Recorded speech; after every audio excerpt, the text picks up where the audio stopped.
All right, welcome everyone. I see we've got some attendees here. Yeah, Lynn, Stella, hi. Welcome everyone to Cooking Up a Cookbook. My name is Lauren Korn. I am the director of the Montana Book Festival. Thank you for joining us today, and a big ol' thank you to our Collector's Edition sponsor, Whitefish Review, for supporting us, and in doing so, supporting contemporary literature in the American West. We're really excited to welcome Stella Fong and Lynn Donaldson Vermillion to this year's virtual festival. But first, I want to take a couple minutes to take care of some housekeeping. We'd like to welcome you as attendees to submit any questions you have for Stella and Lynn via the Q&A at the bottom of your screen. You'll notice that there's both a Q&A and a chat function. The chat function is for you, the audience, to chat amongst yourselves. We'll also be dropping some links in there to buy Flavors Under the Big Sky, to donate, but that chat function is for you. The Q&A, if you want to submit questions to Stella and Lynn, that's where you'll do it. Colin Johnson is on hand behind the scenes to read those questions. They'll make sure that they're seen, don't worry, and they'll relay those to Stella and Lynn, and those will be answered at the end of the conversation. This event in particular is going to be a little bit different than our others. After I introduce Lynn and Stella here in a minute, we're actually going to play a pre-recorded video, and their conversation will begin after that. So with that, I'd like to introduce Stella and Lynn. Hi. Culinary instructor and author Stella Fong has cooking and certified wine professional certifications from the Culinary Institute of America. Her articles have appeared in Edible Bozeman, The Washington Post, Cooking Light, Fine Cooking, Big Sky Journal, Western Art and Architecture, and the San Diego Union Tribune. She is the author of Historic Restaurants of Billings and Billings Food, and host of Yellowstone Public Radio's Flavor Under the Big Sky. Hi, Stella. Hi. Welcome, Lynn everybody. Donaldson Vermillion is a Livingston, Montana-based photojournalist whose appetite for adventure and thirst for travel have her roaming throughout the Rocky Mountains, shooting and writing about sugar beet festivals, Catholic burgers, wild game cook-offs, and the absolutely best places to eat pie. Founder and creative director of the Montana food and travel blog, thelastbestplates.com, you can find her stories and images in National Geographic Traveler, Savor, Travel and Leisure, Food and Wine, Sunset, the New York Times, the Wall Street Journal, and many other national publications, as well as thefoodnetwork.com. Welcome, Lynn, and welcome you both. Thank you. Thank you so Excited much. to be here. Thank you for inviting us. Yeah, that was a long intro, sorry, but welcome. You guys will talk soon. Yeah, this has been a great opportunity because Lynn and I think have been partners in food for many, many years and work together on Last Best Plates. So again, appreciate this opportunity because this definitely had just kind of evolved, and thanks to Lauren and all her brilliant creativity. But this cookbook is just been, as I said, is almost a culmination of some of the efforts that Lynn and I have put together over the years. And it is an inspiration from the 21 years that I have been here in Montana, learning about new ingredients and learning about the bounty. And then also the whole homage to my Flavors Under the Big Sky radio show. So it's been a great opportunity. The book has 80 recipes. So, and Lynn, of course, made every dish just really, really beautiful. Well, thank you. There was easy to shoot. So what we're going to do is we're just going to really jump right in. We have a video that we put together. It starts with a demonstration of one of my favorite recipes, which you found on the link when you kind of zoomed in, for the rhubarb raspberry polenta cake. It's one, and cake's always my favorite thing to eat. So this was a combination of rhubarb that appears in my garden every year at the right time. And so let's jump in the video, and it's about 30 minutes. Enjoy, and Lynn finishes off with tips about photographing. And we'll come back after that.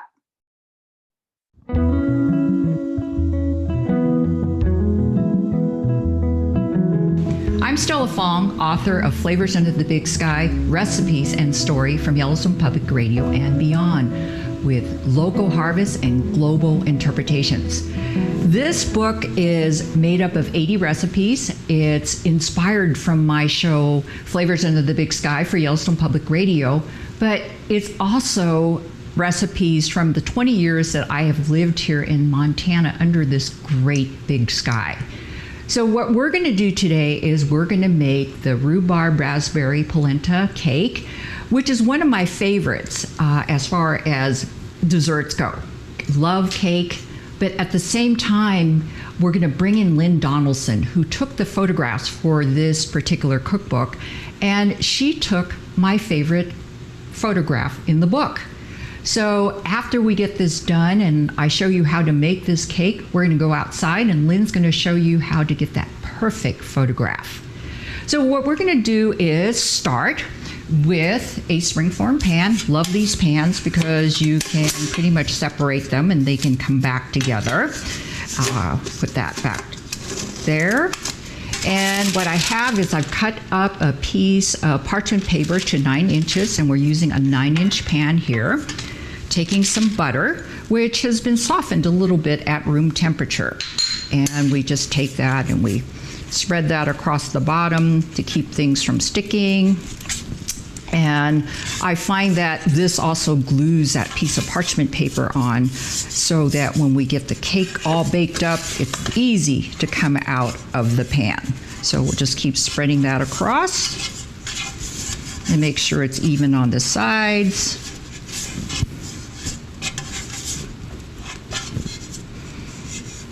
And like I said earlier, you can take this piece of parchment, put that in there.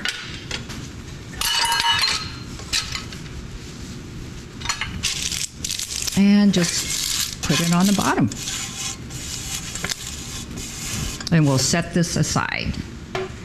Now, we're going to put together the rhubarb and the raspberry. One of my favorite things in springtime is that indication of spring. Rhubarb starts coming out from the ground, and those leaves that have that red, kind of green color comes out, and it just kind of says, hey, spring is here. And finally, that snow that here in Billings, when we have sub-zero temperatures and the wind is blowing, is finally going to calm, and we're going to have a chance to emerge into summer and emerge into the time when there's a bounty of vegetables in the garden. And my husband has actually taken on that duty of being the gardener in our house. So he tends to all the growing in our garden. So what we have is we have these big, gorgeous leaves, and I get these great plants from the rhubarb. And I'm going to cut off the leaves, and we unfortunately have to get rid of the leaves because they're poisonous. We actually can't eat them. And as you will see later, I have a friend who actually uses the leaves to imprint cement or concrete, and she makes these gorgeous leaves. And these also make great placemats, I guess, for when you're either doing appetizers or something like that, but we don't eat them. So what we're going to do is take our rhubarb, and we're going to cut these 1/2-inch slices here. I scoot this over. And the key is not so much that it has to be perfectly 1/2 inch, it's just that you want the pieces to be about the same size so that they bake evenly in the oven when the cake is cooking. So you don't want a piece that's 4 inches long and one that's 1/2 inch long. You want them to be even in size. So what we need is we need about 2 cups. So I'm going to have to cut up just a little bit more.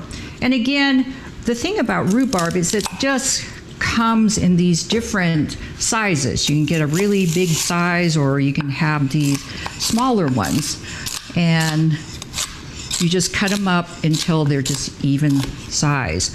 What I find with rhubarb is that in the book, I also have a recipe for rhubarb chutney, and I also have one that I add to the summer harvest roasted tomato sauce. So you add a little rhubarb to tomatoes with onions, with some garlic, and some olive oil, and you stick it in the oven, you just bake it all together. So right here, we have 2 cups of the rhubarb. And we're going to add this to the bowl here, along with some fresh raspberries. And the reason why I put these two together is because, again, these are those indications that spring is here and that we're finally emerging onto great harvest. So 3 tablespoons of sugar. And then we just mix this all together. And then the sugar just infuses in because the rhubarb tends to be very sour. And so this sweetens it ever so slightly. It's not a ton of sugar, but just enough just to get that sweetness in there.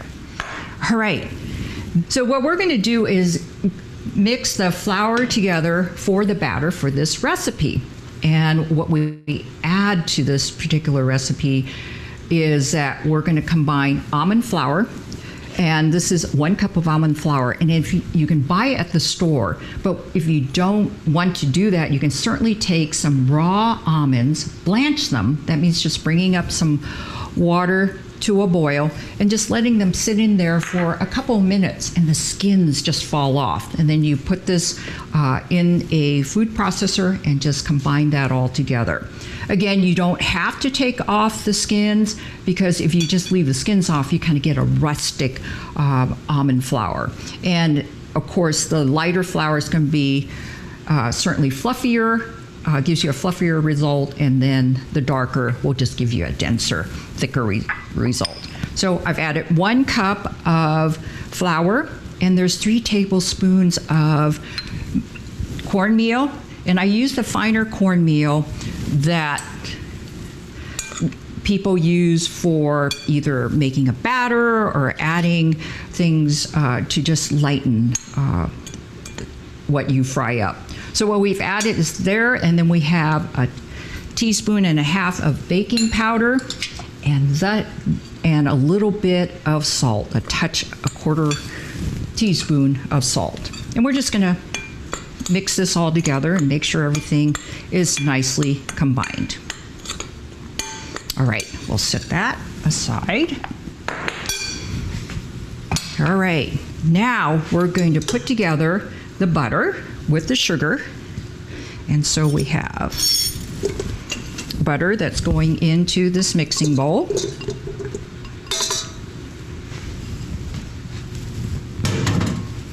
And then we're going to add a cup of sugar.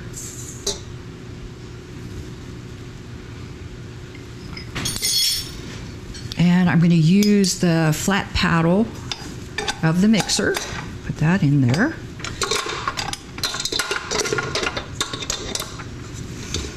Snap that in there. And then just turn on the speed slowly.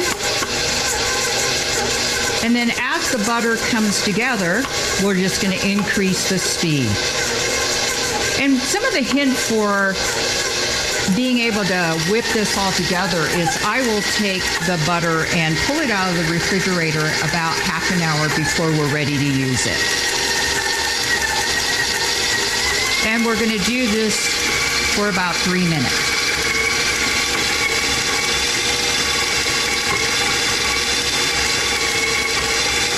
And this is almost like the base, the magic of the cake, you know, butter and sugar. Can't get any better than that as far as putting a cake together. So what happens is as this comes together, the butter kind of comes together onto the paddle, and then as it gets fluffier and fluffier, the butter starts covering up the side of the bowl. And I'll just increase the speed a little bit more, so that we can incorporate a little bit more air into this. All right. I'm going to stop this just a little bit, just to scrape off some of the butter from the paddle.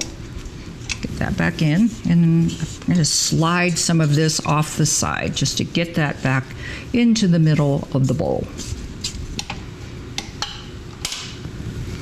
And turn this back on and let it just beat away.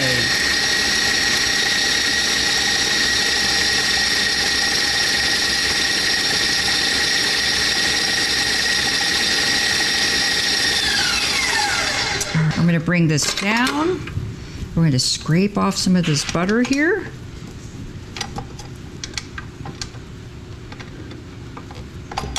And release the paddle.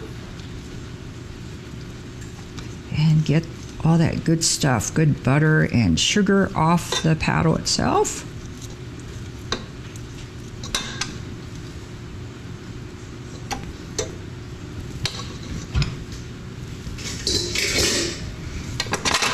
And I'll just show you that that's kind of stuck to the side, so we're going to scrape it a little bit off here.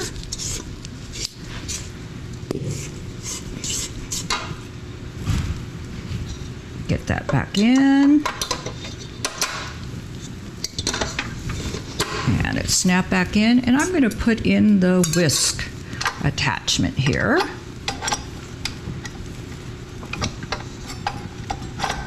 Slide that in there. Put that back together. And then we're going to turn this back on. Slowly at first. I'm going to break in 1 egg, let that incorporate. Speed that up a little bit.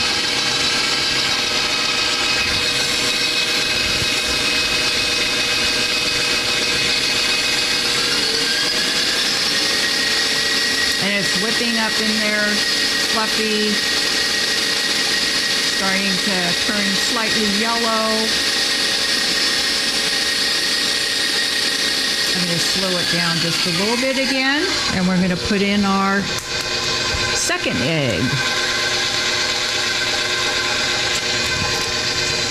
And I'll speed that up.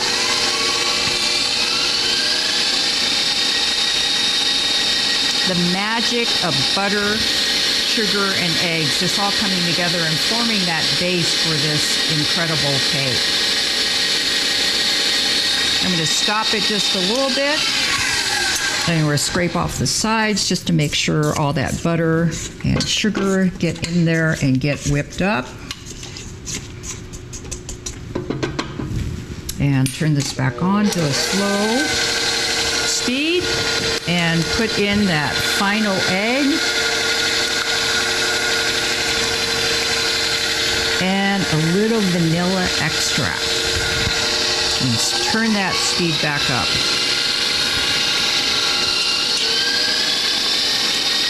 And I'm going to talk about the vanilla extract just a little bit. This is from my friend Margaret Thorndall, and what she gave this to me back in 2015. And it's vanilla beans with rum, and it's just been soaking and infusing all this really wonderful flavor in there. And I use it all the time. I just replenish it, add more rum, throw in some more vanilla beans. So it's a real treasure to have in my pantry. We're going to bring this back down, and I'm just going to scrape this just a little bit to make sure everything is incorporated. A lot of times the butter tends to settle in on the bottom. And, you know, even when you're doing your batter, you just want to make sure that everything is in there together and mixing up. So we'll turn this back on and let that just spin around and round.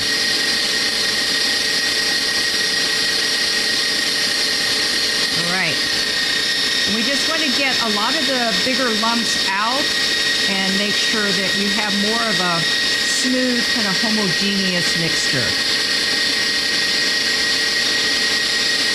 All right.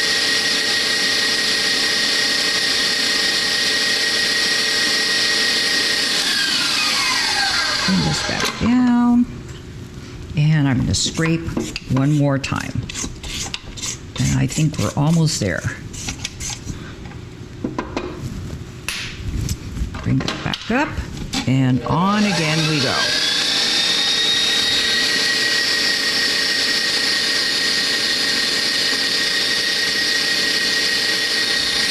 And then we're going to turn the speed back down, slow that back down, and we're just about ready to add the flour. So I make sure it's all mixed up. And then we slowly pour this in as it's mixing.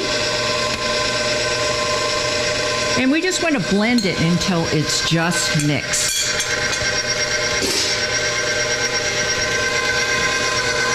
Turn it up just a little bit.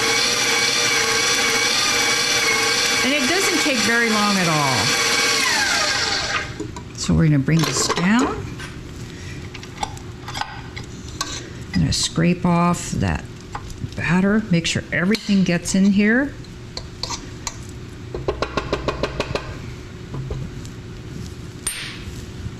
I'll put the bowl off, and I always find that it's always just easy if we just kind of slap that attachment, that whisk on the side, and we get most of it off. There you go. Take that. All right. And then just make sure we get all our batter.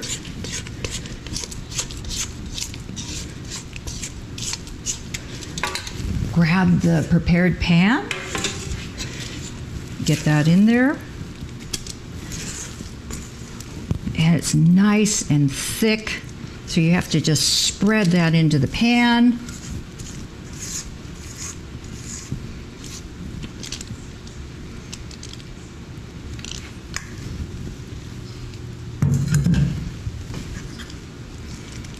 And we just make sure that we spread this all off to the edges here.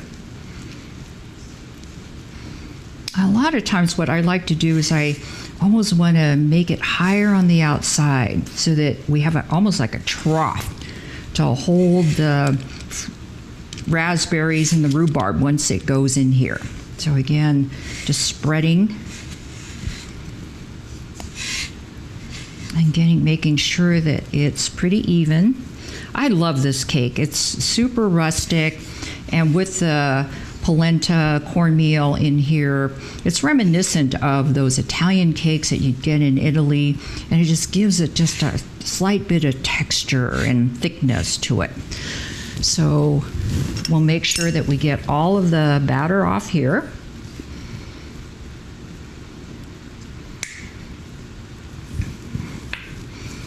And we take the raspberries and pretty much pour it into the middle.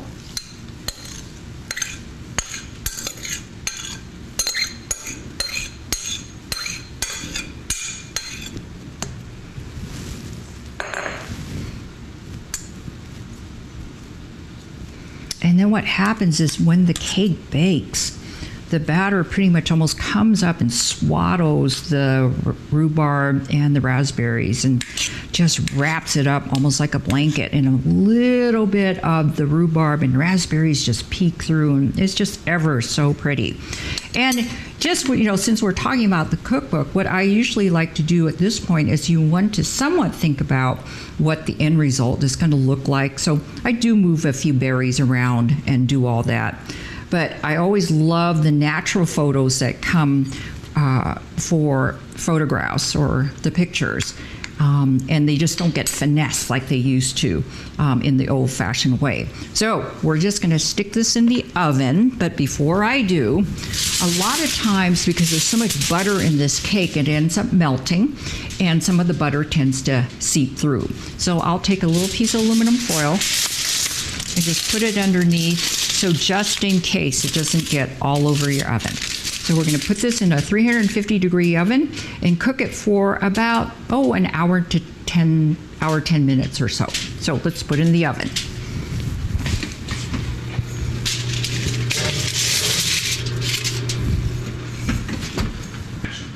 All right.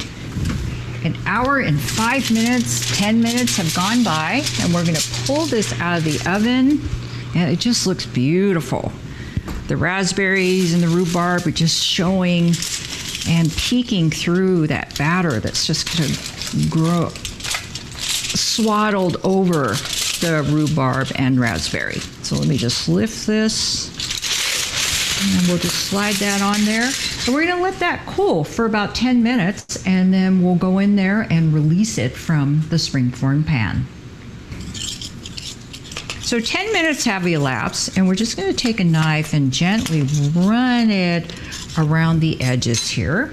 we're going to release the outer ring of the pan, lift it, and then you can see it's just right there, just perched on top of that. All right, so now we're ready to put the cake on the pedestal here. The beauty about these springform pans is if you don't feel like lifting the cake off the pan on the bottom, don't worry about it. You can just put it on the pedestal itself or on a plate, and you can just put flowers around it or do something like that and just camouflage it. But what I'm going to do is just take a big spatula, and remember we had the parchment paper underneath, so it should keep it from sticking. So I'm going to press on it just a little bit here and just kind of run it along the edge. And it should, as we go through, just lift. And sometimes what happens with this cake is that it's so full of juice from the rhubarb and from the raspberries. It's just a juicy cake. And we're just going to see if we can just slide that onto the pedestal. And we've got it on there. And I don't usually worry about the parchment too much because once we cut that, we can just put it on the plate and it'll just release. So now we have the cake. It is ready to go.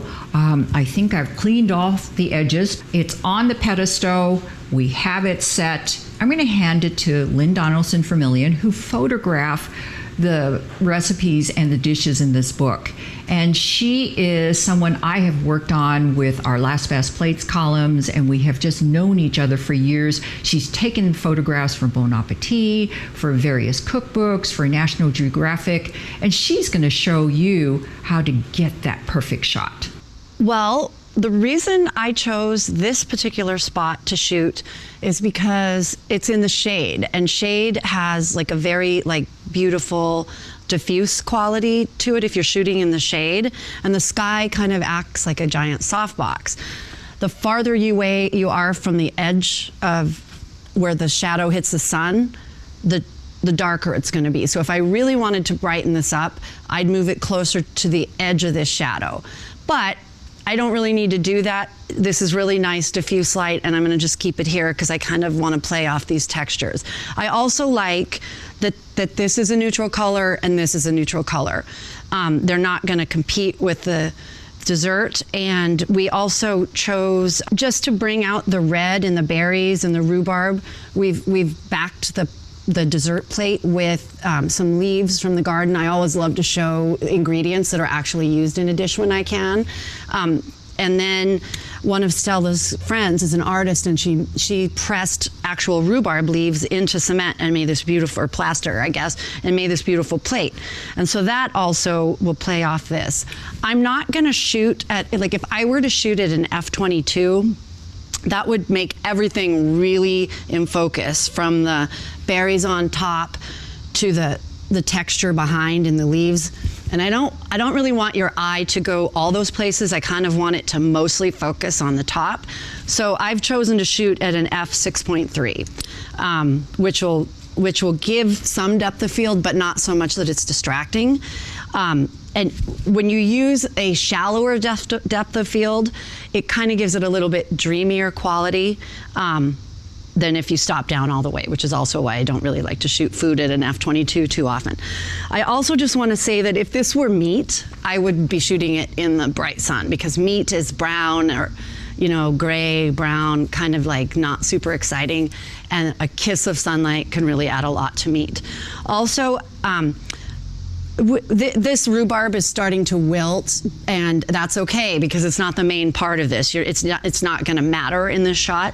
But if I were shooting something that needed vibrant rhubarb, I would have stand-in rhubarb, and then I would also have fresh cut ready to put in at the last second. Because when you're shooting food, you don't have a lot of time to mess around in your setup. So yes, we've got our nice neutral background and our f-stop chosen. And I like to shoot food vertically. When I say vertically, I mean portrait as opposed to landscape. And this was a vertical book. I've shot other books that were horizontal, and that kind of threw me a little bit. I tend to shoot for food vertically because I feel like it looks most natural. Like whenever you're cooking or eating, like I feel like your field of view is more vertical than horizontal. And so it's just a little bit more natural to my eye. And so I'm gonna frame this up vertically here. And I've already done a few tests, and I think I have my light right. And I do. This is a glass plate, and glass can be kind of tricky. I'm watching reflections here. There's some reflections on the right side of the plate that if I like stand here, there they are. But if I hover forward slightly, they're gone. What I'm seeing right here too are, like I say, I'm getting this little spine of the rhubarb that's got some pink, and it just adds a little interest to the image. So your eye kind of bounces around a little bit, but the strong focus is going to be right on the center. So one of the biggest differences between an amateur photographer and a pro is that we shoot the heck out of stuff. I bet you that for each image, I take about 80. And your first image is probably not going to be what ends up in the cookbook. I find you really have to feel your way into a shot. Just like if you're getting to know a person, like you just kind of have to first, you take your first shot, and then you start to notice, oh, there's a weird reflection on the right there. I better hover, and ooh, maybe I'm not too close, and oh, that leaf folded over a little. And so you keep shooting and moving. And I did a lot of this before we had the camera rolling. But all of a sudden, in your head, while you're going, it starts to gel and make sense. When you see the shot, you know it in your gut. And it quite often takes 40, 50 frames to get there. And with digital, the beauty of digital is you can just dump them in the trash. Back in the old days with film, it was a little more difficult, and but I still shot, overshot. Don't ever think you're gonna get the perfect image in 10 frames, because it takes a lot of images to get a good image. And also, part of I always tell students who I speak to is that shooting is only 50% of the skill you need to be a food photographer. The rest of the work comes in post. Editing, just like knowing what images to keep and which to toss and which to work with. And I don't do over-the-top changes in Photoshop when I'm done shooting. I shoot for so many magazines, and we're not allowed to do much more than treat Photoshop like it's in a dark room and you can tweak the exposure. I don't do a bunch with contrast. I don't ever crop. I always crop in camera. I never crop afterwards. I mean, it's very rare that I go in and crop. That's also another way to tell a pro from an amateur. When you go in and start cropping stuff, you start really messing with proportions. It's just never a good idea. So if you don't like what you're getting, change lenses. Like right now, I'm shooting at a 24-70 lens, and I have it set at 70 millimeters, and your eye sees at 50 millimeters, so it's a little more compressed than what your eye sees. But I often shoot food with a fixed 50 also. I would never shoot food with a wide. I mean, it'd be very rare that you'd ever shoot a dish. Maybe if you were shooting a table, you'd use a wide lens, but don't use, I advise not to use a wide lens with food. Also, if you're shooting with your iPhone, put it on portrait mode. It just adds a beautiful soft quality to it. And you know how I was saying depth of field? It always uses a shallow depth of field, and it just adds like the edges are soft, and it just adds a really beautiful quality to what you're seeing. But, and then in post, like what I do mess with are the contrast and the exposure. I will tweak that. Sometimes I'll bump very slightly the clarity. Clarity is really weird to mess with. But sometimes I'll bump it up a little bit. Like I know I will when I get into this, because it's gonna make every speck of powdered sugar crisp. And that's really gonna help keep your eye on this top layer here. So that'll be really pretty. And then also another really nice thing sometimes to do with food in Photoshop is add a very slight vignette. Just darken the edges a little bit. Every once in a while, it will work to make the vignette white and just lighten them a little bit. It just depends on the dish. And I can't state enough that when you're working with food, you have to be fast and you also have to react quickly. And you need to know, like, just when to like move on and just start something different. But it's a challenge, and I respond to the day. Like, if this were an overcast day, I don't know if I'd be shooting right here. You just always have to respond to the light and the colors of the dish, the colors of the plates you're using. And that's another step that maybe is at the very first. Like, when we actually shot this for the cookbook, we had a variety of platters and plates set around Stella's kitchen, and we would look, the artist, Nancy, we would look and put different colors with this, and that's how we discovered that this plate looked great with this rhubarb.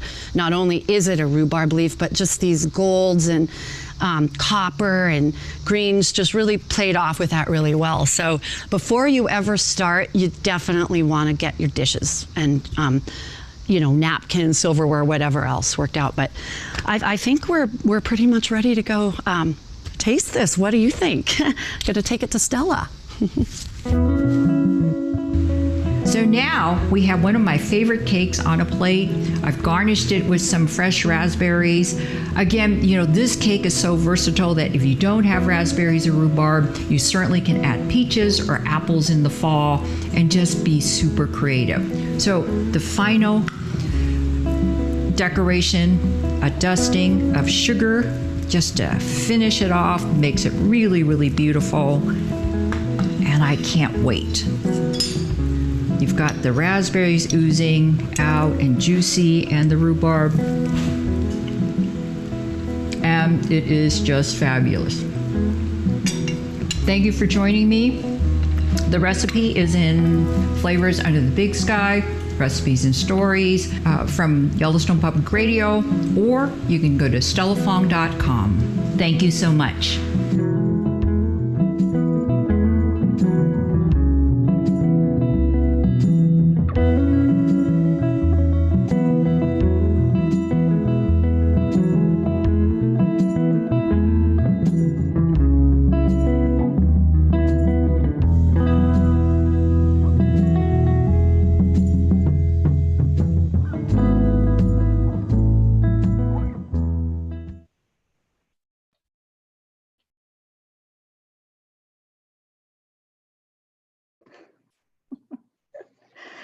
Welcome back. That was definitely an adventure for Lynn and I, but really a lot of fun. So Lynn talked about collecting the photographs, and I wanted to kind of step in and talk about the stages of what we went through to get the book done. From beginning to end, the book itself took about a year to do. So I think it's called seizing the opportunity. The opportunity came, and it was a chance for me to put together a cookbook that I have thought about for many years of my life. So I just wanted to go through some of those stages and give you some suggestions. First of all, you have to have a collection of recipes. So I think that that's really, really important. I have boxes and boxes of recipes. So I had some like backbone as far as the recipes go, and had many of them on the internet. And plus, when I went off to college, it was a collection of recipes from my dad, who loved to cook. And so that is really, really important. So what happens is then you got to think about the theme. What is it that you want to do to tie the whole book together? And of course, for me, I did have Flavors in the Big Sky, celebrating the bounty of the region for Yellowstone Public Radio. So in some ways, that was the binding factor for putting this whole book together.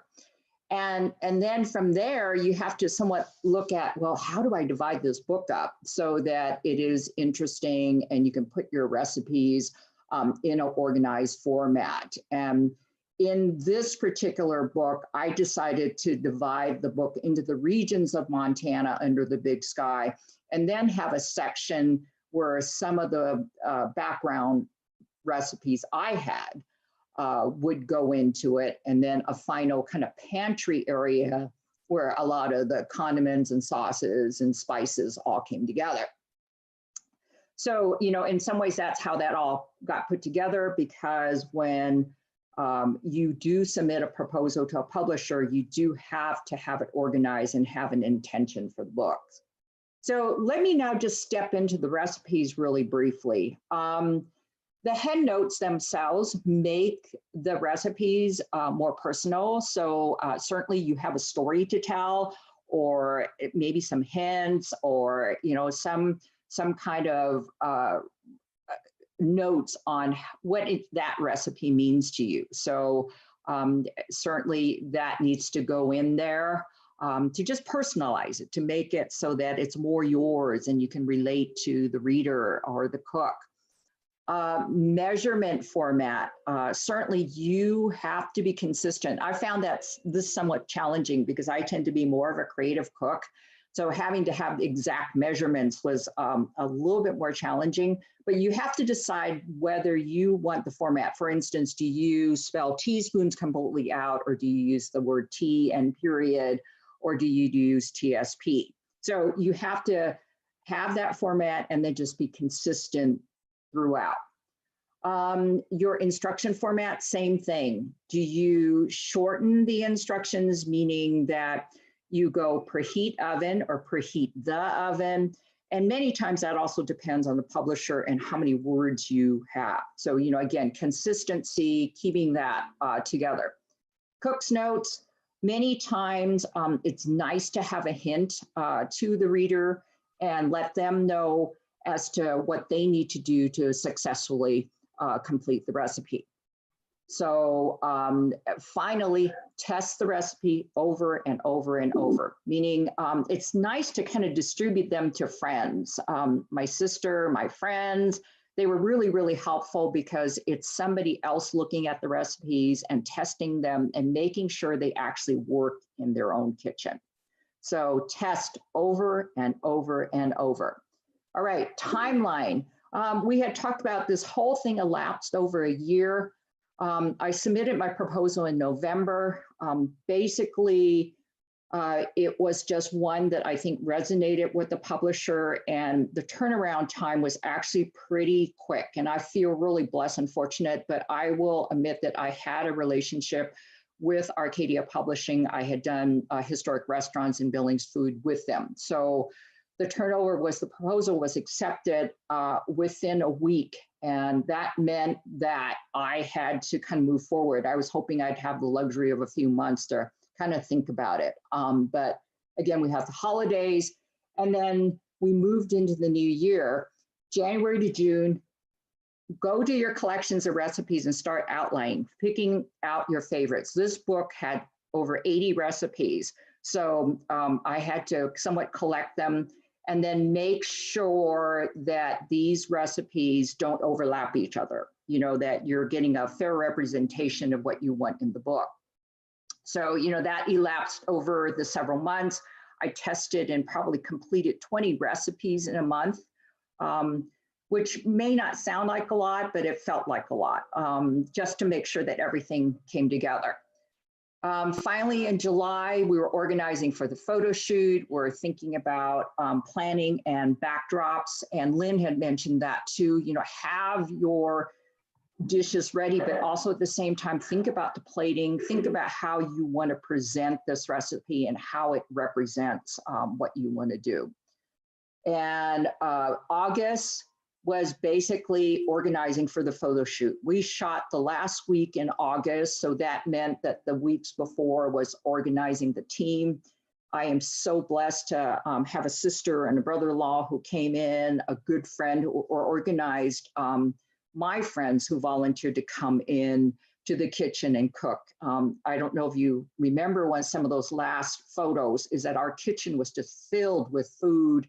We were cranking through 20 recipes a day, and we shot for 4 days. So in my realm here, I didn't have the luxury of doing a cookbook over several years or over several months.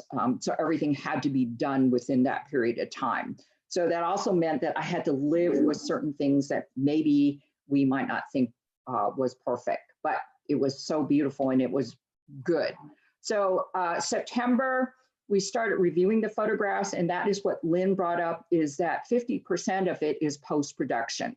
Lynn and I got together. She took probably 500 photographs of each image. So she kind of brought those down, and then we sat down and with Photoshop went through the photos and kind of adjusted them to where we thought we were happy and it represented the dish.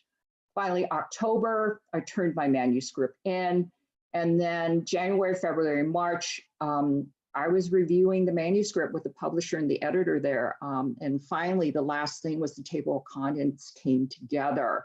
A lot of back and forth. I look at this as a blessing because this was definitely my COVID baby. It was happening during the time when we were returning to the kitchens, but at a time when I felt like a cookbook, you know, why are we doing one? But certainly a blessing. Cost, of course, finally comes in, the cost of food. It's one of those that will be something that if you're doing a cookbook, it is something you have to take into consideration. There are costs of, I had to buy the books. So certainly there are numbers involved in that. So it's not a lighthearted venture, but something that you need to proceed forward with some planning. And I would say a little bit of dedication and commitment to it. So I pretty much have kind of wrapped this up really quickly. Lynn, I don't know if you want to add to what I just said. I guess I can leave it to questions. There are a couple things I wish I would have said in the video that I didn't, but I'll just be quiet. And then if someone else, maybe if someone asks a question, I can weave them in. No, I feel like we still have a little time. Go ahead. If you have okay. Yeah, go for it. Well, something I didn't really outstate, but I thought was evident, but it probably wasn't, was the number one thing you'd want to do when you're shooting is scout first, because you have to be absolutely ready to go when that food comes out, because you really don't have very much time. Sometimes you'll only have a couple minutes, sometimes not even that much when you're shooting food. So I definitely went out and I walk around the house and I look at all the locations depending on the dish. So number one, scout. And then I did mention about like selecting your plates ahead of time, and I talked about color, but I didn't talk about shape. Shape is also really important, especially with the plate that you put it on. Like, are you going to have it on a cake stand? Are you going to have it on a round plate, a square plate, a rectangle? So I didn't mention shape. And then also the shapes of your other things. Like even when I shoot food for a travel story in a restaurant, you're always building a shot. Like, and I almost think of it as tabletop photography and the salt and pepper shaker, and also surfaces. Like silver is reflective, glass is reflective, and sometimes it will add a sparkle that's nice, but sometimes the sparkle will be a distraction. So maybe all you want to do is block sunlight from hitting it off camera, hitting a sparkle to tone it down. Or maybe you want to emphasize a sparkle, but just, the hero of any food shot is the plate, the food itself. And then you just build everything around it. And then I took a few notes here. I have one more. Yeah, I definitely, for your cookbook, I definitely bet I took 500 of each. Like I say, pros shoot the heck out of stuff. So don't ever feel bad about not getting it right away. I mean, it doesn't happen. And then I'm a photojournalist mostly, so I work pretty quickly. In the old days, I would have said, plan on, and when I say old days, I mean film or slides and Polaroids and big lights. In the old days, I would have had to have lights on hand. I guess I had them on hand just in case, but it used to be like 8 shots a day. And now you can get away with doing 20 in an hour if you're accustomed to doing it. I do this all day, every day. Like I go in and I shoot stories. and I always have to be fast. So we did about 20 shots a day, but that's kind of unrealistic probably if you're just beginning to do this. You know, you kind of, it'll take a while probably to work up to that, especially if you want 20 really good shots in a day. And then in post, at one point I said, well, I don't mess with contrast. I don't mess with contrast if I'm shooting for a newspaper because we can't do that. But for a cookbook, I can. And you got to be really, really careful with contrast, saturation, and vibrance in Photoshop. You can really overdo it and make it look weird. So you don't want your colors to look weird. And that's what happens when you start bumping the contrast or vibrance or saturation too much. Clarity, you got to use clarity really sparingly too. Like that, it really does enhance, like I say, that granular powdered sugar. You could kind of see every speck. But you don't want to go too far because it makes the edges almost look like you drew them in with a heavy piece of chalk. So be careful with clarity, but it is nice to use a little bit. And like I say, I mostly just mess with exposure and also vignetting. Vignetting can just be amazing because it pulls your eye in a little more to where, well, I guess I tend to focus in the center usually, but a vignette, a small one, if you overdo it, sometimes you might want to hit feather a little bit. If you overdo it, it can look really kind of corny.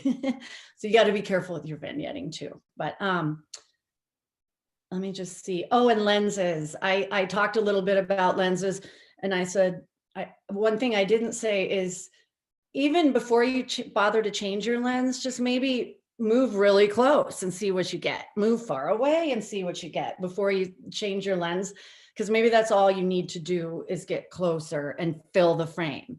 And just test it and see what it looks like. And anyway, those were just a few things I wanted to add. No, those are fantastic. Great hints. And, you know, we really did go with the philosophy of just shooting natural food. So whatever came off the plate from the kitchen went out, and the only probably rearrangement was, you know, Nancy Halter, who helped you out with everything. You know, she might move a few things with a tweezer or just make sure things were out of, you know, if it was out of place, they put it back in place. But, you know, that's really the only manipulation that we did. So, sorry, go ahead. We have a few questions, but go ahead. Oh, good. Yeah, we have a question here. Okay, did you come to the idea of the cookbook with the recipes already in place, or did you do a lot of kitchen experimenting while writing? I think a lot of the recipes were already in place, meaning that they were background recipes. You know, they were inspired. You know, for instance, you know, I had the stew recipe. And I had already been using red wine, but how better can it be than to use maybe Clint Peck's Yellowstone Cellars Barbera, you know, for the beef and bacon stew. And I had, you know, chocolate chip cookies in place, but then I added things like the broccoli, espresso beans, and then the crickets from Belgrade Farms, you know, Belgrade, the Cowboy Cricket Farms. So it was one of those that they were inspired of. Many recipes were already in place, but you know, the background backbone was already there. So I'm now scanning. Do we have, okay. I'm just trying to see oh, okay. Here's another question. Any recommendations of doing a cookbook of family recipes? We are starting to collect recipes, Native American and Norwegian. I would say go for it. You know, it definitely an area that I think Norwegian, of course, is becoming very popular. The Native American, I think there's a lack of recipe books that are out there, cookbooks. And I would say if it's something you want to do, you know, collect those recipes, put them together. And, you know, if you're serious about it and you could have a collection, I would say go for it, you know. And, you know, certainly you have my email. I would say, you know, email me. I'd be happy to, you know, recommend or help you out. So let me see, is there another question. I think those are the other two. Anybody else that has a question, please chime in. And we have about 5 more minutes, and I'll just kind of look for questions. But let's see. I see one new message here.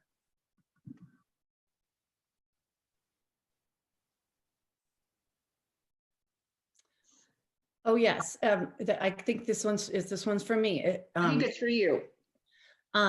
Lynn, do you have a preferred format, proportions for cookbooks? I am working on a family memories cookbook with family pics as well as food pics.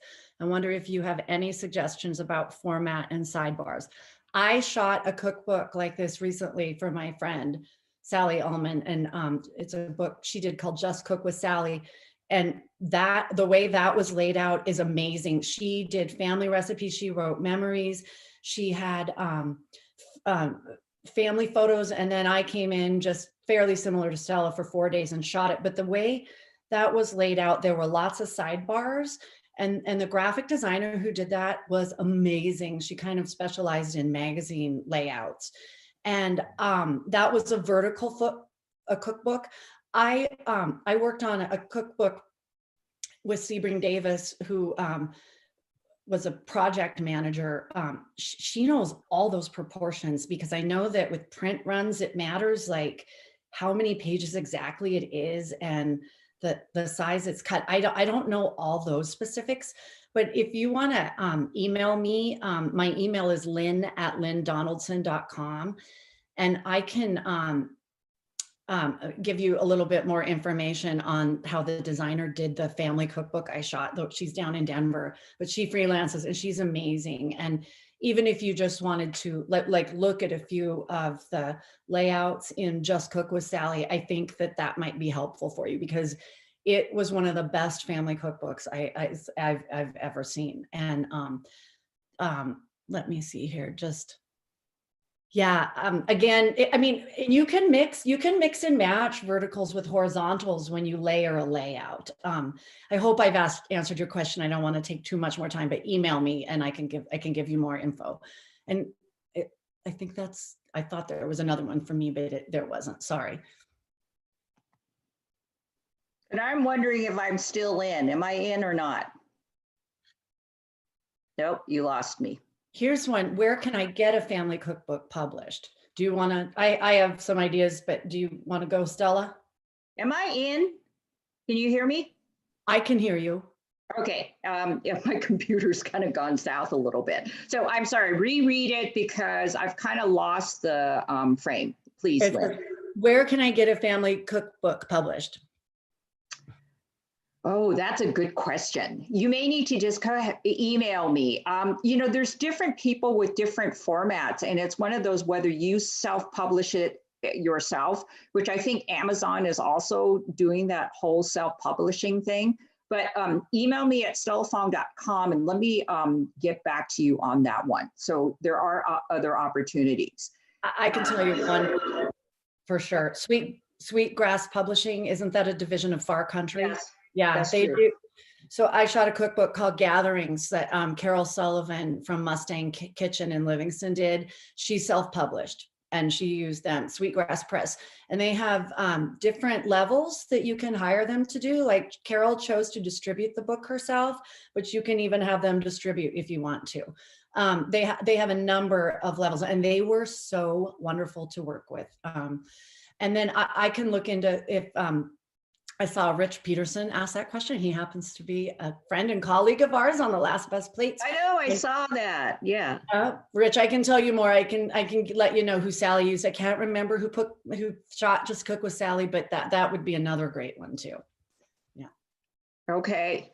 And we're down to 1 minute. So I think I just want to close. Thank you, Lynn, for being a partner in crime to this. And thanks to you all out there for your support in attending this seminar. So really, really appreciate it.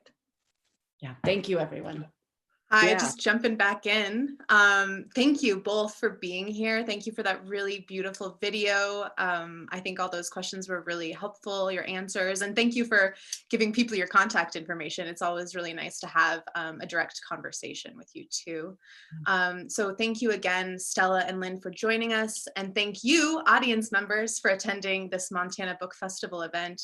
I'd like to again shout out Whitefish Review one more time. Thank you for your sponsorship of this year's festival. As a reminder to those of you who are watching, you can purchase Flavors Under the Big Sky, as well as books by other festival authors on Fact and Fiction's website as well at factandfictionbooks.com. You can also purchase Montana Book Festival merchandise at montanabookfestival.com.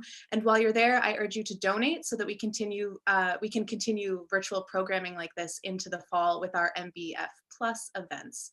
Again, thank you so much for joining us, Lynn and Stella. Talk to you all soon, I hope. Bye-bye. Thank you. Thank you so much. Bye-bye.